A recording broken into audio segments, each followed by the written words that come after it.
assume that the individual pursuing his or her own best interest will result in the maximum benefit for society as a whole. Right.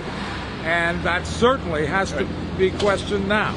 Over 3 days in September 2008, when the financial crisis shocked the world, Queen Noor of Jordan, Sakyong Mipham Rinpoche, and Rabbi Irwin Kula conducted dialogues on compassionate leadership to the partners and senior managers of Goldman Sachs and to the trustees and close to 2,000 students of both New York University and Tufts University.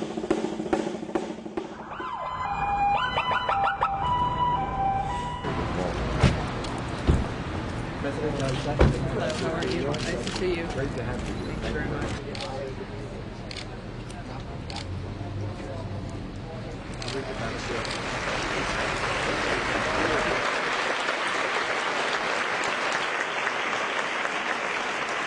The people who you despise most are as committed to justice as you are. It just turns out that their understanding of justice is radically different than yours.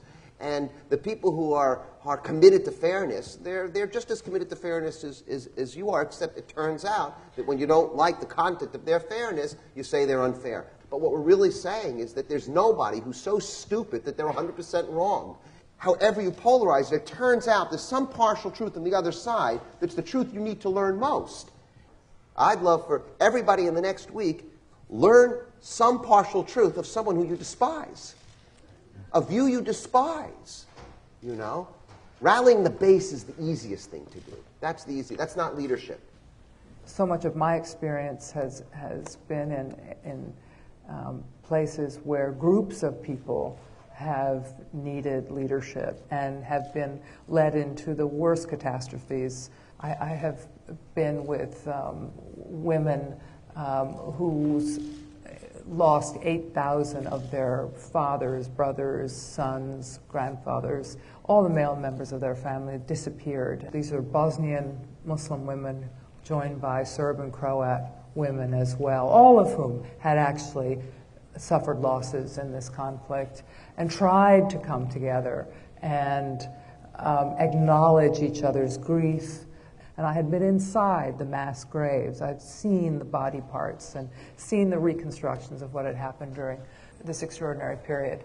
The leadership taken by members of these different groups, often women, to reach across ethnic, ideological, and the lines of emotion, the barriers of emotion and hatred and fear, and is a kind of leadership that I've found inspiring in so many different parts of the world. It's where you come together to find common ground, and it takes the personal responsibility, it takes the self-discipline.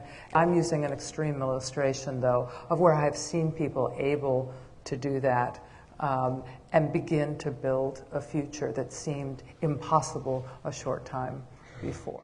I remember reading this meditation text. And the meditation text started out saying that in these really difficult times, and this was like in 1250,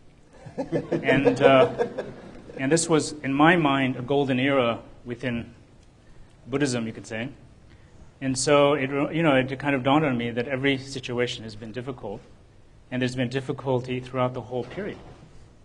Nowadays, with TV and internet and a lot of personal independence and so forth, it becomes more obvious to me that obviously we need leaders. We need an individual that has a certain binding factor and vision, but we ourselves need to have more strength, character or genuineness.